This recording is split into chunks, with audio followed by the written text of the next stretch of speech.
안녕하세요, 여러분. 오늘 제가 들려드릴 이야기는 아직도 생각하면 가슴이 답답해지는 이야기입니다. 60평생을 살면서 이렇게까지 모욕을 당할 줄은 꿈에도 몰랐거든요. 손자를 처음 보러 갔다가 세균 덩어리 취급을 받았던 그날을 어떻게 잊을 수 있겠어요? 어머니는 그냥 눈으로만 봐주세요. 목욕을 깨끗이 하신 후에야 안을 수 있어요. 그게 저희 집 규칙이거든요. 이 말을 들었을 때 제 마음이 어땠을지. 그런데 바로 그 순간 며느리 친정어머니가 들어오더니 손도 대충 씻고는 바로 아이를 안더라고요. 아무 제지도 받지 않고 말이에요. 그제야 깨달았습니다. 그 규칙은 오직 시댁에만 적용되는 거였구나. 여러분, 저는 김미자라고 합니다. 올해 61살이고요. 평범한 가정주부로 살아왔어요. 아들 하나를 키우며 그 아이가 전부인 줄 알고 살았는데 이제야 깨달았네요. 아들도 결국 남이 될 수 있다는 걸. 부산에서 서울로 올라온 지 벌써 30년이 넘었어요. 남편 박종수 씨와 함께 작은 치킨집부터 시작해서 나름 성실하게 살아왔거든요. 우리 부부가 가진 건 하나뿐이었어요. 바로 아들 박민수.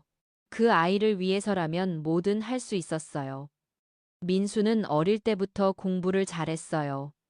학원비가 아까워서 제가 밤늦게까지 알바를 더 뛰었죠. 대학 등록금도 마찬가지고요. 서울대 공대에 들어갔을 때 얼마나 기뻤는지 몰라요. 우리 아들이 이렇게 훌륭하게 자랐구나 싶어서 눈물이 났거든요. 졸업 후에 대기업에 취직하고 좋은 집에서 자란 예쁜 아가씨와 결혼까지 하니까 정말 꿈만 같았어요. 며느리 정수연 씨는 처음 봤을 때부터 참 단정하고 똑똑해 보였거든요. 명문대 나와서 대기업 다니고 집안도 괜찮고 우리 아들이 정말 좋은 사람 만났구나 하고 기뻐했어요. 그런데 결혼 후부터 뭔가 달라지기 시작했어요. 처음에는 단순히 며느리가 바쁘고 피곤해서 그런가 보다 했어요. 직장 생활하는 여자가 얼마나 힘들겠어요. 그래서 이해하려고 노력했거든요. 첫 번째 방문 때가 기억나네요. 민수네 신혼집에 처음 놀러 간 날이었어요. 강남 새 아파트에 이사한 지 한 달쯤 됐을 때였나? 남편과 함께 비싼 과일 선물 들고 찾아갔는데 어머니, 아버지 안녕하세요. 인사는 하더라고요. 그런데 뭔가 어색했어요. 마지못해 하는 인사 같았달까? 현관에서 신발 벗고 들어가는데 수연이는 계속 핸드폰만 보고 있더라고요. 거실에 앉았는데 물 한 잔 안 갖다 주더군요. 수연아, 물 좀. 제가 말하려는데 민수가 불이 나게 나와서 직접 갖다 줬어요. 남편하고 저는 서로 눈치만 보면서 앉아 있었죠. 며느리는 소파 한쪽 끝에 앉아서 계속 핸드폰만 만지고 있고 대화라고 할 만한 것도 없었어요. 민수야, 회사 일은 어때? 네, 바빠요. 수연아, 너도 회사 일 어떠니? 네, 바빠요. 딱 이 정도였어요. 1시간 넘게 앉아 있었는데 제대로 된 대화가 10마디도 안 됐던 것 같아요. 남편은 옆에서 계속 눈치만 보고 있었고 정말 바늘방석에 앉은 기분이었어요. 저녁 시간이 되어서도 같이 먹자는 말이 없더라고요. 민수가 회사에서 늦게 들어왔는데 그때도 수연이는 피곤해서 일찍 자야겠다면서 방으로 들어가 버렸어요. 민수야, 엄마랑 아빠랑 저녁 같이 먹을까? 아, 저도 내일 일찍 나가야 해서요. 결국 우리 부부만 밖에 나가서 김밥 천국에서 저녁을 해결했어요. 집에 돌아오는 차 안에서 남편이 말하더라고요. 여보, 며느리가 우리를 별로 안 좋아하는 것 같은데? 그러게 말이야. 뭔가 어색하더라. 그래도 그때는 아직 희망적으로 생각했어요. 서로 아직 어색해서 그런 거라고, 시간이 지나면 나아질 거라고. 참 순진했죠. 그 다음 주에 민수가 전화를 했어요. 엄마, 수연이가 다음 주말에 저희가 집에 놀러 가겠다고 해요. 정말? 그래 좋다. 엄마가 맛있는 거 해놓을게. 얼마나 기뻤는지 몰라요. 며칠 전부터 시장 보고 청소하고 난리가 아니었어요. 수연이 좋아할 만한 반찬도 생각해서 준비하고 남편도 덩달아 신이 나서 방 정리하고 화분도 새로 샀어요. 그런데 당일 아침에 전화가 왔어요. 엄마, 죄송한데 오늘 못 갈 것 같아요. 왜? 무슨 일 있어? 수연이가 갑자기 회사 일이 생겼다고 하네요. 또 그 다음 주에도 마찬가지였어요. 약속 잡았다가 취소, 약속 잡았다가 취소. 세 번을 그렇게 당하고 나니까 알겠더라고요. 수연이는 애초에 우리 집에 올 생각이 없었던 거예요. 민수야, 수연이가 우리를 싫어하는 게 아닐까? 아니에요, 엄마. 정말 바빠서 그래요. 민수는 끝까지 부인했지만 엄마의 직감이라는 게 있잖아요. 며느리가 저희를 피하고 있다는 걸 느낄 수 있었어요. 그러던 중에 수연이가 임신했다는 소식을 들었어요. 얼마나 기뻤는지 드디어 손자를 볼 수 있겠구나 싶어서 정말 하늘을 날아다니는 기분이었어요. 민수야, 축하한다. 수연아도 축하하고. 감사해요, 어머니. 전화 너머로 들리는 수연이의 목소리는 여전히 차갑더라고요. 그래도 상관없었어요. 손자만 태어나면 모든 게 달라질 거라고 생각했거든요. 임신 기간 동안에도 한 번도 저희 집에 오지 않았어요. 배가 불러서 움직이기 힘들다는 이유였죠. 그럼 저희가 가면 되는 거 아니에요? 그런데 그것도 피곤하다, 입덧이 심하다 이런 이유로 계속 미뤘어요. 산부인과 검진도 따라가고 싶었는데 안 된다고 하고 태교 용품 같은 것도 사다 주고 싶었는데 이미 다 준비했다고 하고 정말 철벽이었어요. 드디어 출산날이 왔어요. 민수가 새벽에 전화했죠. 엄마, 수연이가 병원에 갔어요. 객기. 알았다. 엄마도 지금 갈게. 불이 나게 준비해서 남편과 함께 병원으로 갔어요.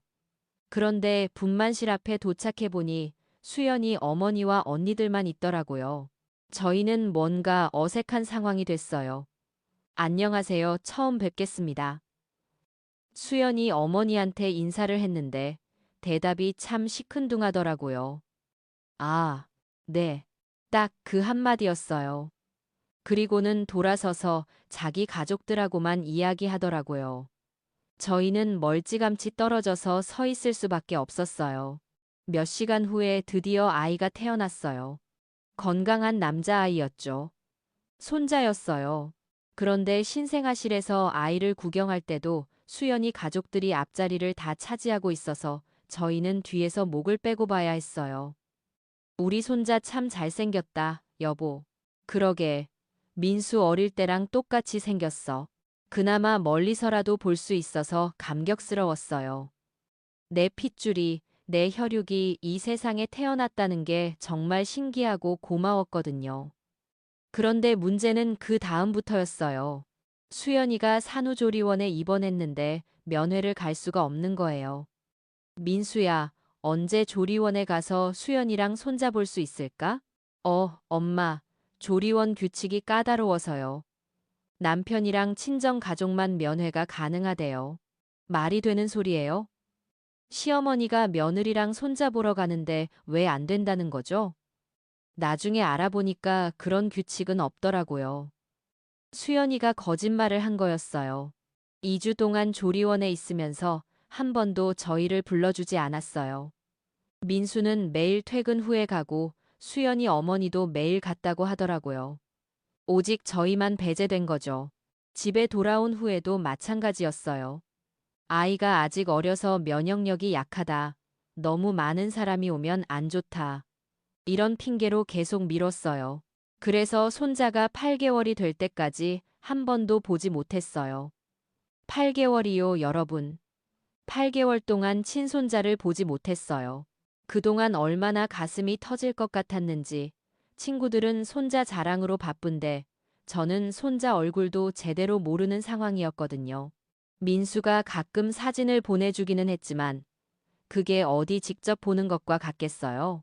아이가 처음 웃었을 때, 처음 뒤집기를 했을 때, 처음 앉았을 때, 이 모든 순간들을 놓쳤어요.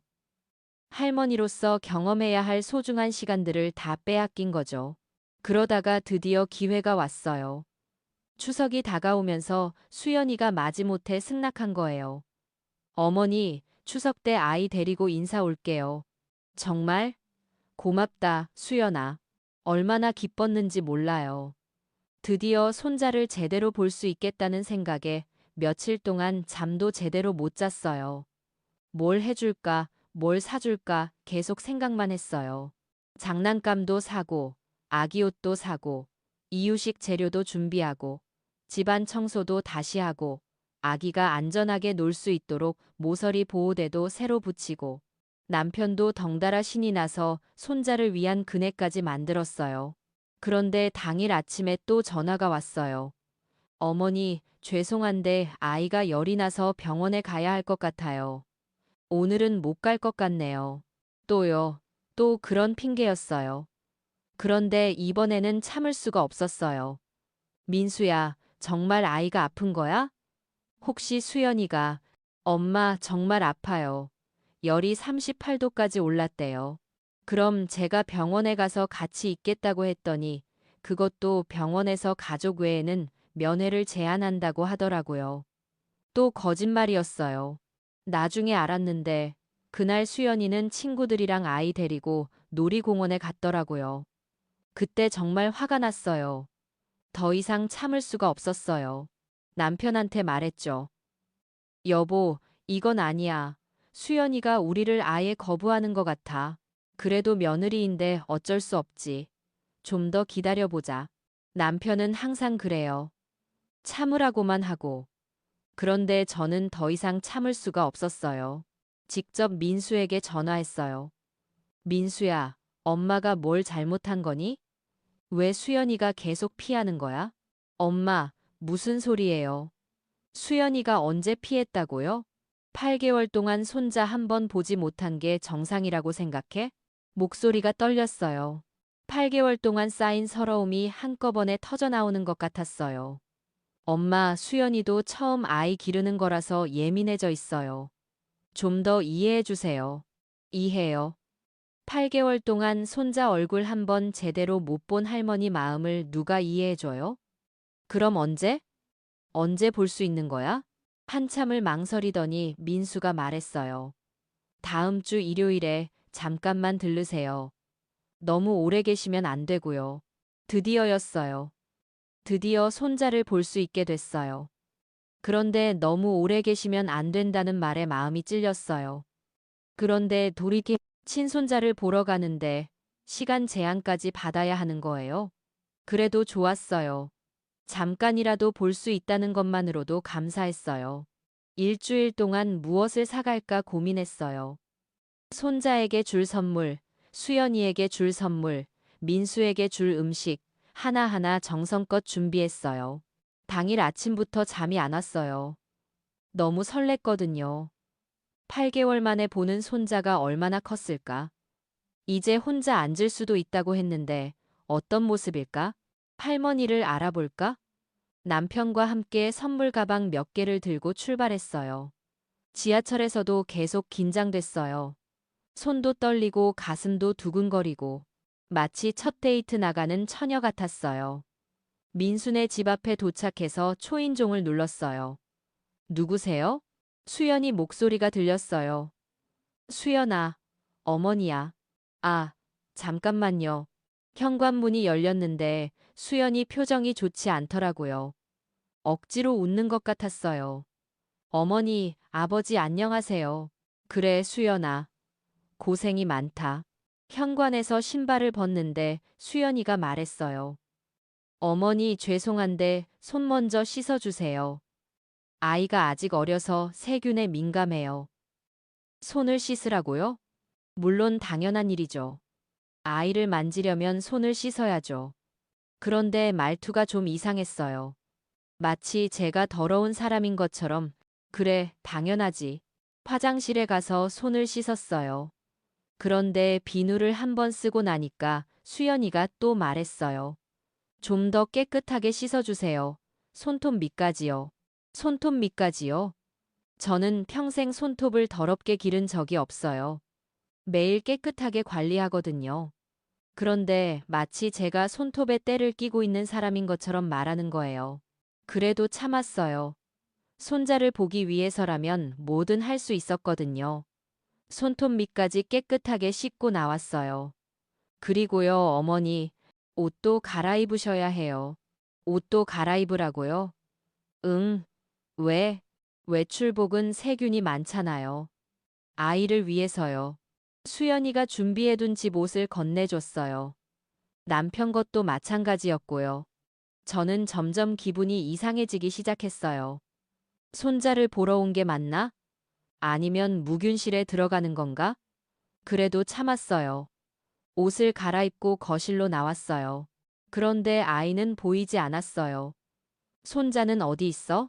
잠깐 기다려주세요. 아직 자고 있어요. 자고 있다고요? 이미 오후 2시인데요. 그리고 저희가 온다는 걸 알고 있었잖아요. 왜 미리 깨워두지 않았을까요? 언제쯤 깰까? 곧 깰 거예요. 곧이라는 게 얼마나 기다려야 하는 건지 거실 소파에 앉아서 기다렸어요. 수연이는 부엌에서 뭔가 하고 있었고 저희는 그냥 조용히 앉아 있었어요. 30분이 지나도 아이는 일어나지 않았어요. 일시간이 지나도 마찬가지였어요. 제가 몇 번 아직 안 깰까? 라고 물어봤지만 수연이는 곧 깰 거예요. 라고만 대답했어요. 일시간 30분이 지나서야 드디어 아이 울음소리가 들렸어요. 제 마음이 얼마나 뛰었는지 몰라요. 드디어 손자를 볼 수 있겠구나. 수연이가 방에서 아이를 데리고 나왔어요. 8개월 된 우리 손자였어요. 얼마나 컸는지, 얼마나 예뻤는지. 사진으로만 보던 아이를 실제로 보니까 눈물이 났어요. 어머, 우리 손자 정말 많이 컸네. 얼마나 예쁜지. 아이는 저를 신기한 듯이 쳐다보고 있었어요. 처음 보는 할머니를 어떻게 생각하고 있을까요? 제가 손을 내밀어서 인사를 하려고 했는데, 어머니, 죄송한데 아직 만지시면 안 돼요. 아직 만지면 안 된다고요? 왜? 손도 깨끗하게 씻었는데? 샤워를 하지 않으셔서요. 샤워를 깨끗하게 하신 다음에 만지실 수 있어요. 그게 저희 집 규칙이거든요. 순간 귀를 의심했어요. 샤워를 하라고요? 손자 보러 왔는데 샤워를 먼저 하라고요? 수연아, 그건 좀. 그때 민수가 회사에서 들어왔어요. 어, 엄마, 아빠 언제 오셨어요? 1시간 반 전에. 민수가 수연이한테 뭔가 이야기하더니 저희한테 왔어요. 엄마, 죄송해요. 요즘 독감이 유행이라서요. 혹시나 해서 그래요. 독감이요? 제가 독감 환자예요? 저는 건강해요. 감기 한 번 안 걸렸어요. 그런데 마치 제가 병균 덩어리인 것처럼 취급하는 거예요. 민수야, 엄마가 무슨 세균이니? 손자 한 번 안아보는 게 그렇게 어려운 일이야? 목소리가 떨렸어요. 8개월 만에 본 손자를 눈으로만 봐야 한다는 게 말이 되나요? 엄마, 조금만 이해해 주세요. 아이가 아직 어려서. 그러는 사이에 수연이 어머니가 갑자기 나타났어요. 현관문을 열고 들어오더라고요. 어머, 우리 사위 왔네. 그리고 이분들이 수연이 어머니는 저희를 처음 보는 것처럼 인사했어요. 그런데 그 다음 행동이 정말 충격적이었어요. 부엌에서 대충 손만 씻더니 바로 아이한테 다가가서 안아 올린 거예요. 샤워도 안 했고 옷도 갈아입지 않았는데 말이에요. 어머, 우리 외손자 정말 많이 컸네. 할머니가 보고 싶었지? 아이를 안고 볼에 뽀뽀까지 하더라고요. 수연이는 아무 말도 하지 않았어요. 제지도 하지 않았고요. 그 순간 제 머릿속이 하얘졌어요. 저는 샤워까지 하라고 하면서 친정어머니는 손만 대충 씻고도 바로 안을 수 있다고요? 이게 말이 되는 소리예요? 잠깐만요. 제가 일어서서 말했어요. 목소리가 떨렸어요. 수연아, 방금 뭐라고 했지? 샤워를 하지 않으면 아이를 만질 수 없다고 했잖아. 그런데 친정어머니는 왜 괜찮은 거야? 수연이가 당황한 표정을 지었어요. 그리고 어머니 얼굴을 힐끗 보더니 말했어요. 아, 그게 저희 어머니는 자주 와서 익숙해서요. 익숙하면 세균이 없어진다는 거예요? 이런 말도 안 되는 논리가 어디 있어요? 그럼 나는 뭐야? 나는 세균 덩어리고 제 목소리가 점점 높아졌어요. 8개월 동안 참았던 모든 것이 한꺼번에 터져나오는 것 같았어요. 민수가 당황해서 중간에 끼어들었어요. 엄마, 진정하세요. 수연이가 그런 뜻으로 한 말이 아니에요. 그런 뜻이 아니라고요? 그럼 어떤 뜻이에요? 민수야, 너도 이상하다고 생각하지 않니? 나는 샤워까지 하라고 하면서 친정어머니는 손만 씻고도 바로 안을 수 있다는 게? 민수는 대답을 못했어요. 그냥 입만 벌리고 있었어요. 수연이는 어머니 뒤로 숨듯이 서 있었고요.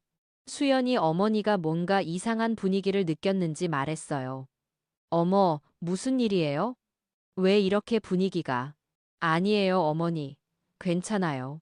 수연이가 급하게 말했어요. 그리고 제게 와서 말했어요.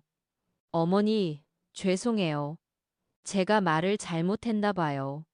어머니도 물론 안으셔도 돼요. 이제 와서 그런 소리를 하면 뭐 해요? 이미 다 들켰는데. 친정어머니와 시어머니를 다르게 대한다는 게 다 드러났는데. 됐어. 제가 일어서서 말했어요. 이제 알겠어. 그 규칙이라는 게 시댁에만 적용되는 거구나. 우리는 세균 덩어리고 친정은 깨끗하다는 거지? 어머니, 그게 아니에요. 아니긴 뭐가 아니야.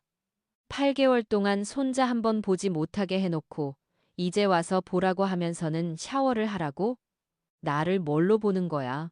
제 목소리가 떨렸어요. 화가 나는 것보다 서러웠어요. 내가 이렇게까지 무시받아야 하나 싶어서요. 남편이 제 팔을 잡으며 말했어요. 여보, 그만하자. 그만하자고요? 이런 모욕을 당하고도 그만하라고요? 안 돼요. 오늘은 확실하게 해야겠어요. 저는 수연이를 똑바로 바라보며 말했어요. 수연아, 솔직히 말해줘. 너는 우리가 싫은 거야. 아닌 거야? 어머니, 그런 게 아니에요. 그럼 뭐야? 8개월 동안 손자보지 못하게 한 게 뭐야? 오늘도 1시간 30분이나 기다리게 한 게 뭐야? 손자 한 번 안아보겠다는데 샤워를 하라고 한 게 뭐야? 수연이는 대답을 못했어요. 그냥 고개만 숙이고 있었어요. 대답을 해. 제가 소리를 질렀어요.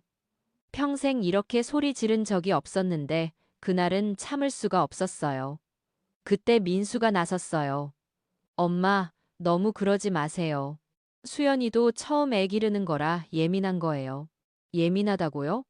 시어머니를 세균 덩어리 취급하는 게 예민해서 그런 거예요? 민수야, 너는 어떻게 생각해? 엄마가 정말 더러운 사람이야? 손자를 더럽힐 것 같아? 엄마, 그런 게 아니잖아요. 그럼 뭐야? 친정 어머니는 괜찮고 나는 안 되는 이유가 뭐야?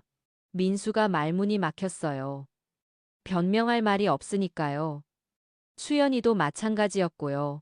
그때 수연이 어머니가 끼어들었어요. 제가 뭔가 잘못 들어온 것 같네요. 나중에 다시 올게요. 도망가려고 하더라고요. 문제의 핵심을 만든 장본인이. 아니에요, 어머니. 가지 마세요. 제가 말했어요. 오히려 어머니가 계셔야 해요. 어머니도 들어보세요. 제가 8개월 동안 어떤 대우를 받았는지. 그리고 저는 처음부터 차근차근 설명했어요. 수연이가 어떻게 저희를 피했는지, 어떤 핑계들을 댔는지, 오늘 어떤 말을 했는지.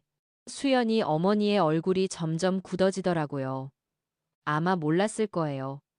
자기 딸이 시어머니를 이렇게 대하고 있다는 걸. 수연아. 수연이 어머니가 딸을 부르더니 뭔가 말하려고 했어요. 그런데 수연이가 먼저 말했어요. 어머니들, 죄송해요. 제가 좀 예민했나 봐요. 이제 와서 사과한다고요? 이미 늦었어요. 제 마음의 상처는 이미 깊어질 대로 깊어졌거든요. 사과는 필요 없어. 제가 일어서서 가방을 챙겼어요. 이제 알겠어. 우리는 여기 올 자격이 없는 사람들이구나. 세균 덩어리들이니까. 엄마, 그런 말씀 마세요. 민수가 말렸지만 제 마음은 이미 정해졌어요. 민수야, 너는 선택해. 엄마냐, 아내냐. 엄마, 왜 그런 말씀을. 대답 안 해도 알겠어. 내 선택은 정해져 있으니까. 남편과 함께 현관으로 나갔어요. 신발을 신으면서 마지막으로 말했어요. 수연아, 앞으로 우리는 오지 않을게. 내 규칙대로 살아가렴. 간사로 신다리 개석계로 가신 안으로 말해요. 문을 닫고 나왔는데 다리에 힘이 없었어요. 8개월 만에 본 손자와 이렇게 헤어져야 하다니. 엘리베이터 안에서 남편이 제 어깨를 감싸줬어요. 여보, 괜찮아? 괜찮을 리가 없죠. 가슴이 찢어지는 것 같았어요. 집에 돌아와서 며칠 동안 밥도 제대로 못 먹었어요. 그날 일이 계속 머릿속에서 맴돌았거든요. 정말 내가 잘못한 게 있을까? 너무 심하게 화를 낸 걸까? 계속 자책했어요. 그런데 며칠 후에 민수가 전화를 했어요. 엄마, 그날은 죄송했어요. 아, 뭐가 죄송해? 수연이가 좀 과했던 것 같아요. 사과한다고 하네요. 사과한다고요? 이제 와서? 그래? 그럼 언제 우리 집에 오겠다고 하던? 그게 아직은 좀. 역시 그럴 줄 알았어요. 사과는 말로만 하고 행동은 바뀌지 않겠죠. 민수야, 엄마는 이제 포기할게. 엄마, 무슨 말씀이에요? 손자도, 너희도 다 포기할게. 엄마가 너무 욕심을 부린 것 같아. 엄마, 그런 말씀 마세요. 아니야, 이제 깨달았어. 아들도 결혼하면 남이 되는 거구나. 그날 이후로 연락을 끊었어요. 민수가 몇 번 전화했지만 받지 않았어요. 문자도 몇 개 왔지만 답하지 않았어요. 한 달이 지나고 두 달이 지나도 수연이한테서는 연락이 없었어요. 사과한다고 하더니 정작 직접 연락은 없었죠. 역시 그럴 줄 알았어요. 그렇게 1년이 흘렀어요. 그 사이 손자는 걸을 수도 있고 말도 할 수 있게 됐겠죠. 하지만 저는 모르겠어요. 성장하는 모습을 볼 기회를 영영 놓쳤으니까요. 친구들이 손자 자랑할 때면 마음이 아팠어요. 우리 손자가 이제 걸어 다녀. 우리 손자가 할머니라고 불러. 이런 이야기들을 들으면 가슴이 저렸거든요. 그런데 어느 날 갑자기 민수한테서 전화가 왔어요. 목소리가 다급했어요. 엄마, 큰일 났어요. 왜? 무슨 일이야? 수연이 어머니가 넘어져서 입원하셨어요. 허리를 다쳐서 몇 개월은 못 움직인대요. 수연이 어머니가 다쳤다고요? 물론 안 됐죠. 하지만 그게 저와 무슨 상관이에요? 그래서 수연이가 애를 돌봐줄 사람이 없어서 회사를 그만둬야 할 것 같다고 해요. 아, 그래서 연락했구나. 수연이 어머니가 못 도와주니까 이제 저를 찾는군요. 그럼 그만두든지. 엄마, 제발 좀 도와주세요. 한 달만, 아니, 1년만 애 좀 봐주세요. 1년 동안 손자를 봐달라고요? 작년에는 한 번 안아보는 것도 안 된다고 하더니 이제는 1년 동안 봐달라고요? 민수야, 엄마가 세균 덩어리 아니었어? 엄마, 그런 말씀 마세요. 그런 말 하지 말라고? 작년에 수연이가 뭐라고 했는지 기억 안 나? 샤워하지 않으면 손자를 만질 수 없다고 했잖아. 엄마, 이제 와서 왜 세균 덩어리한테 아이를 맡기려고 하는 거야? 목소리가 차가웠어요. 1년 동안 쌓인 분노가 고스란히 들어있었거든요. 엄마, 제발요. 수연이도 진짜 사과하고 싶어 한다고 해요. 사과하고 싶어 한다고요? 1년이 지나서야요? 그럼 수연이가 직접 전화하든지. 그게 역시 수연이는 직접 사과할 생각이 없군요. 남편을 시켜서 부탁만 하고 됐어 민수야. 엄마는 이미 포기했어. 엄마, 그래도 피부티인데. 피부티요? 피부티를 세균 덩어리 취급하는 사람들이요? 피부티? 작년에는 피부티가 아니었나 봐. 손 한 번 잡는 것도 안 된다고 했으니까. 엄마, 미안하지만 엄마는 손자를 남으로 생각하기로 했어. 한 번도 제대로 안아본 적이 없는 아이를 어떻게 친손자라고 생각하겠니? 정말 그랬어요. 그 아이는 이제 제게 남이었어요. 길에서 마주쳐도 모를 정도로 낯선 아이가 됐어요. 전화를 끊고 나니 마음이 아팠어요. 그래도 내 핏줄인데 하지만 이미 늦었어요. 1년 전에 이미 끝난 일이었어요. 그 후로 몇 번 더 전화가 왔지만 모두 거절했어요. 심지어 수연이가 직접 전화한 적도 있어요. 어머니 죄송해요. 제가 정말 잘못했어요. 이제 와서 뭐 하러? 정말 반성하고 있어요. 어머니 마음을 헤아리지 못했어요. 말은 그렇게 하지만 진심이 느껴지지 않았어요. 정말 미안하다면 왜 1년이나 지나서야 연락했을까요? 수연아, 네가 정말 미안하다고 생각한다면 왜 그동안 연락하지 않았니? 그게 어떻게 연락드려야 할지 몰라서. 어떻게 연락할지 몰랐다고요? 전화번호도 있고 주소도 아는데? 됐어. 이제 와서 사과해도 소용없어. 어머니, 제발 한 번만 기회를 주세요. 기회요? 제가 왜 기회를 줘야 해요? 저는 피해자라고요. 기회는 작년에 다 줬어. 이제는 없어. 그렇게 전화를 끊었어요. 몇 주 후에 또 민수가 전화했어요. 엄마, 수연이가 정말 힘들어해요. 일도 그만두고 혼자서 애 키우려니까 너무 힘들다고 해요. 힘들다고요? 저도 힘들었어요. 8개월 동안 손자보지 못해서 얼마나 힘들었는지 아세요? 그럼 친정어머니한테 부탁하든지. 친정어머니는 아직 허리가 안 좋으셔서. 그래서 저를 찾는군요. 친정어머니는 안 되니까 시어머니라도 써보자는 거죠? 민수야, 엄마 입장에서 생각해봐. 작년에 그런 일을 겪고도 도와달라고 하면 도와줘야 하는 거야? 엄마, 대답해봐. 네가 엄마 입장이라면 어떻게 하겠어? 한참 침묵이 흘렀어요.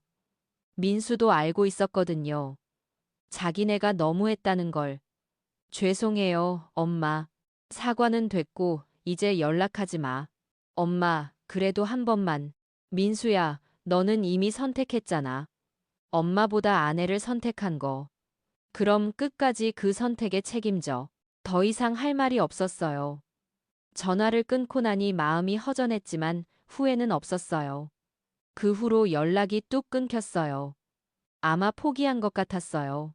다른 방법을 찾았거나 아니면 수연이가 정말 일을 그만두고 집에서 아이를 키우기로 했거나 어느 쪽이든 저와는 상관없는 일이었어요. 시간이 더 흘러서 어느덧 2년이 지났어요. 손자는 이제 3살이 됐겠죠. 이제 말도 제법 하고 뛰어다니고. 하지만 저는 그 모습을 모르겠어요. 알고 싶지도 않고요. 친구들한테는 손자와 멀리 살아서 자주 못 본다고 둘러댔어요. 진짜 이유를 말하기는 창피했거든요. 시어머니가 며느리한테 이런 대우를 받는다는 걸 어떻게 말해요? 하지만 마음은 점점 편해지고 있었어요. 기대하지 않으니까 실망할 일도 없고 서운할 일도 없었어요. 남편과 둘이서 사는 것도 나쁘지 않았어요. 여행도 자유롭게 다니고 친구들과 시간도 많이 보내고 손자 때문에 스트레스 받을 일도 없고 어떻게 보면 더 행복해졌을지도 모르겠어요. 그런데 얼마 전에 우연히 민수 가족을 봤어요.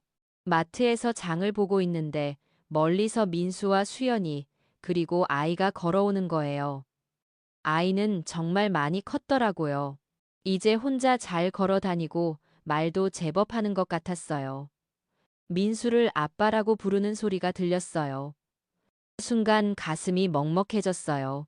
저 아이가 내 손자인데, 하지만 남이나 다름없는 아이가 됐어요. 민수네 가족은 저를 보지 못했어요. 저는 급히 다른 통로로 피했거든요. 마주치고 싶지 않았어요. 집에 와서 남편한테 말했어요. 여보, 오늘 민수네 가족 봤어. 어디서? 마트에서. 아이가 많이 컸더라. 그래? 어떻던? 모르겠어. 남 같았어. 정말 남 같았어요. 길에서 마주친 남의 아이처럼 느껴졌어요.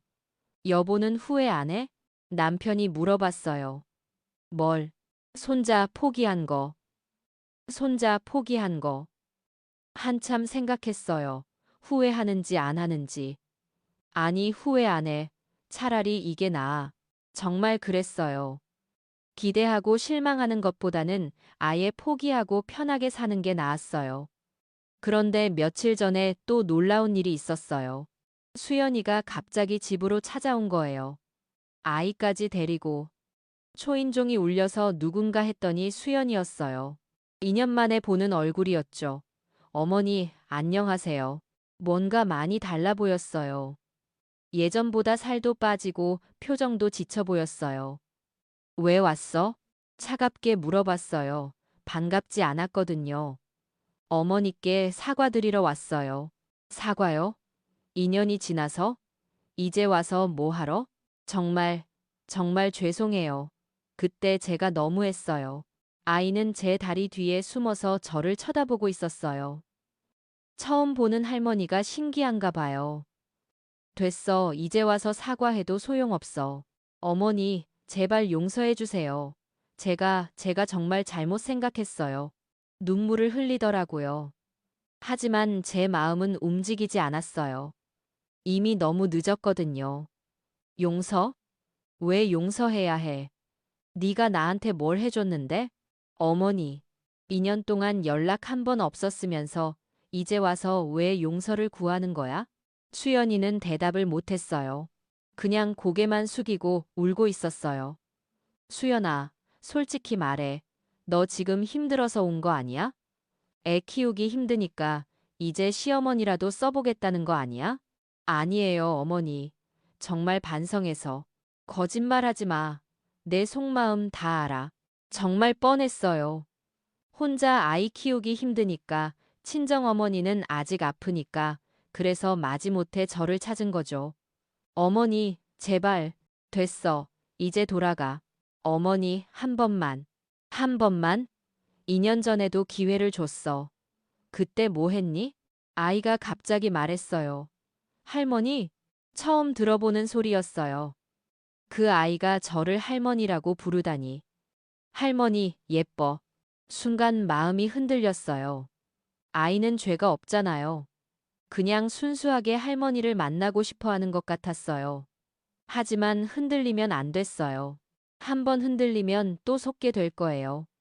수연아, 아이한테 할머니 있다고 거짓말하지 마. 할머니는 하나밖에 없어. 어머니. 친정어머니만 할머니야. 나는 남이고. 잔인한 말이었지만 사실이었어요. 저는 정말 남이나 다름없었거든요. 어머니, 정말 마지막이에요. 다시는 이런 일 없을게요. 마지막이라고요? 또 거짓말이겠죠. 수연아, 네가 진짜 미안하다고 생각한다면 왜 2년이나 지나서야 왔니? 왜 힘들 때만 생각나니? 그게 어떻게 찾아뵐 용기가 없었다고요? 핑계였어요. 용기는 왜 지금 생겼어? 혹시 정말 다른 방법이 없어서? 수연이는 대답을 못했어요. 제가 맞췄거든요. 됐어. 이제 그만 가. 다시는 오지도 말고. 어머니. 아이한테도 할머니 있다고 말하지 마. 혼란만 줄 뿐이야. 수연이가 아이 손을 잡고 돌아갔어요. 문을 닫고 나니 마음이 복잡했어요. 아이 얼굴이 자꾸 생각났거든요. 하지만 후회는 하지 않았어요. 한 번 속은 걸로 충분했어요. 그 후로는 정말 연락이 없었어요. 아마 완전히 포기한 것 같았어요. 이제 저는 진짜 평화로워요. 손자 생각도 안 하고, 며느리 때문에 스트레스 받을 일도 없고, 남편과 단둘이 살면서 여행도 다니고, 취미 생활도 하고, 친구들은 손자 없어서 심심하지 않냐고 물어봐요. 심심하지 않아요. 오히려 자유로워요. 예전에는 손자를 보고 싶어서 잠도 못 잤는데, 이제는 그런 고민이 없어요. 기대하지 않으니까 실망할 일도 없고, 서운할 일도 없어요. 남편도 처음에는 아쉬워했지만, 지금은 저와 같은 생각이에요. 여보, 우리가 굳이 상처받으면서까지 매달릴 필요 없어. 우리끼리 잘 살자. 그래요. 우리끼리 잘 살면 되는 거예요. 요즘은 새로운 취미도 생겼어요. 서예도 배우고, 등산도 하고, 친구들과 모임도 자주 가져요. 손자 돌봄 때문에 못했던 일들을 이제 마음껏 할 수 있어요. 어떤 사람들은 제가 너무 냉정하다고 할 수도 있어요.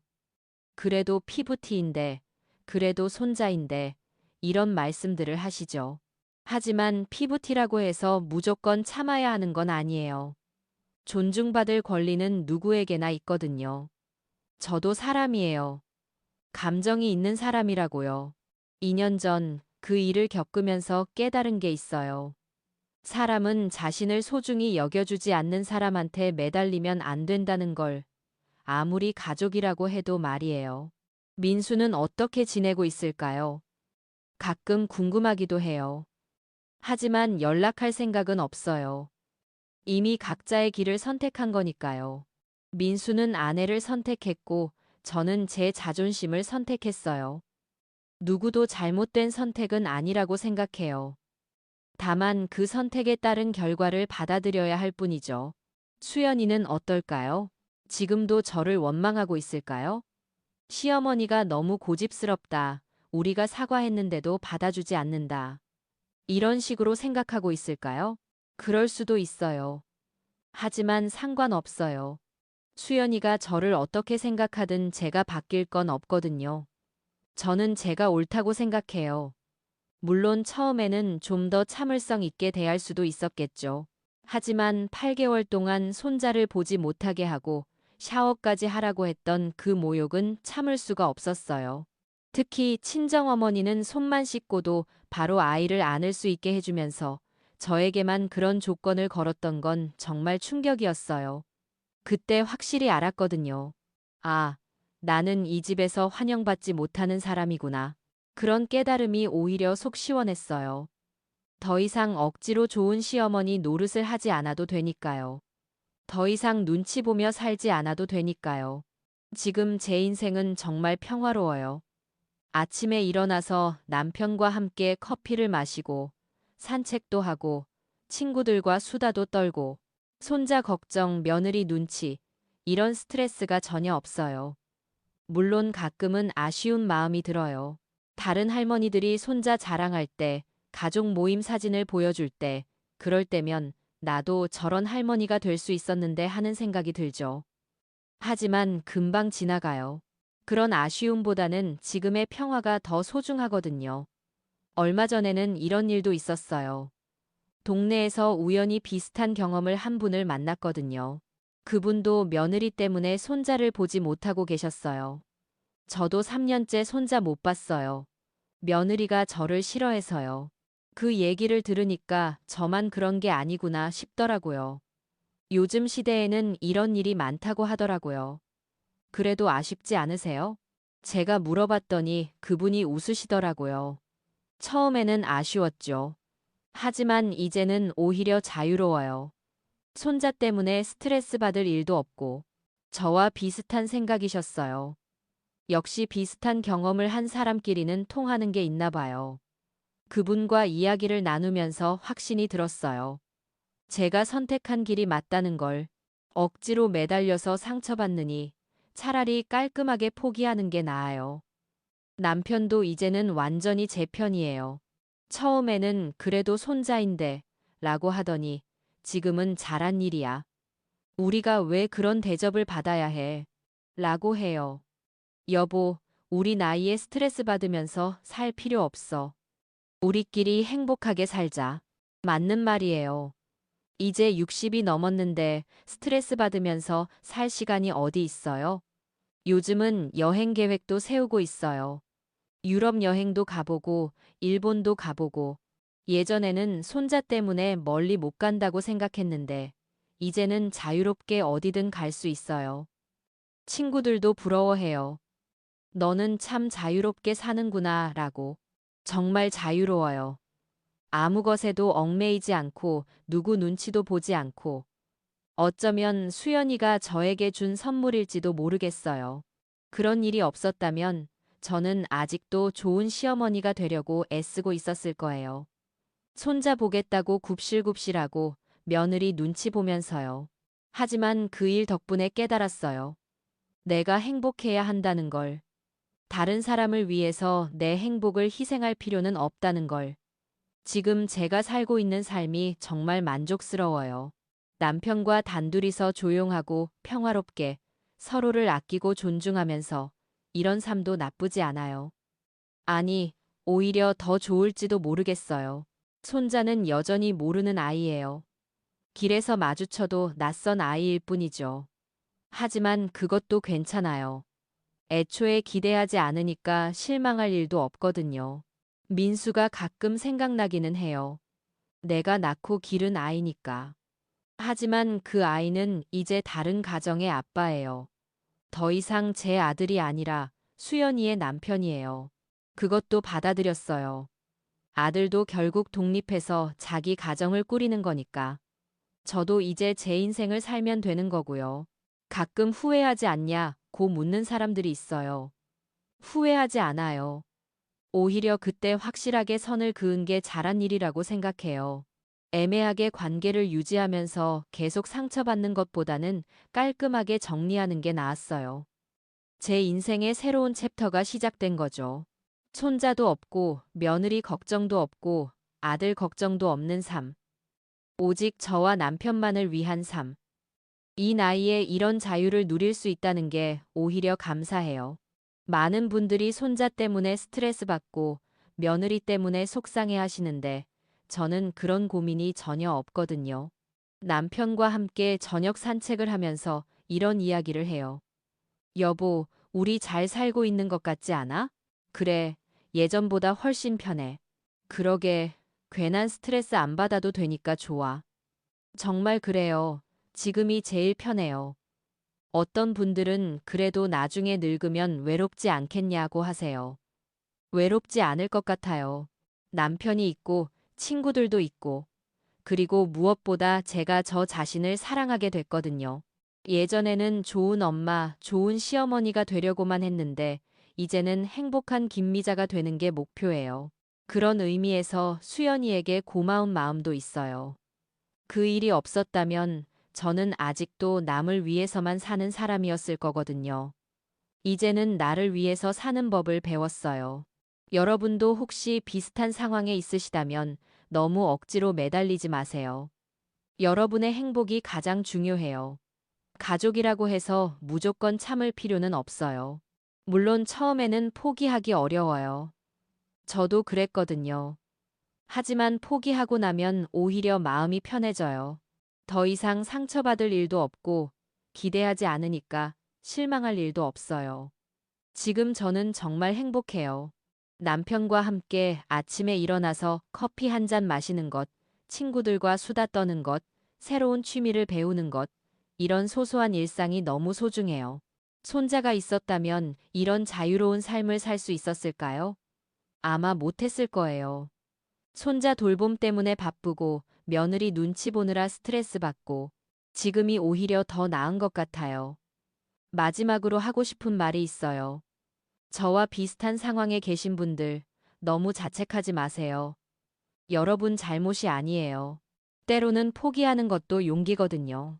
그리고 가족이라는 이름으로 상처를 주는 사람들에게는 아니오라고 말할 수 있어야 해요. 여러분의 존엄성은 누구도 함부로 할 수 없는 거거든요. 저는 이제 정말 평화로워요. 앞으로도 남편과 함께 행복하게 자유롭게 살아갈 거예요. 누구의 눈치도 보지 않고 오직 우리 자신만을 위해서요. 이상으로 제 이야기를 마치겠습니다. 들어주셔서 감사해요. 그런데 정말 마지막으로 혹시 이 이야기를 듣고 계신 며느리분들이 있다면 시어머니도 사람이라는 걸 기억해 주세요. 감정이 있는 한 사람이에요. 무시하거나 소외시키면 상처받아요. 그리고 아들분들, 엄마와 아내 사이에서 중재자 역할을 해주세요. 한쪽 편만 들지 마시고 양쪽 다 이해하려고 노력해 주세요. 가족은 서로 존중할 때 진정한 가족이 될 수 있어요. 핏줄이라고 해서 무조건 가족이 되는 건 아니거든요. 존중받지 못한다면 저처럼 과감하게 포기하는 것도 하나의 방법이에요. 그게 모두에게 더 나을 수도 있거든요. 이제 정말로 끝입니다. 여러분 모두 행복하세요. 그리고 자신을 소중히 여기세요. 그것이 가장 중요한 일이니까요. 감사합니다.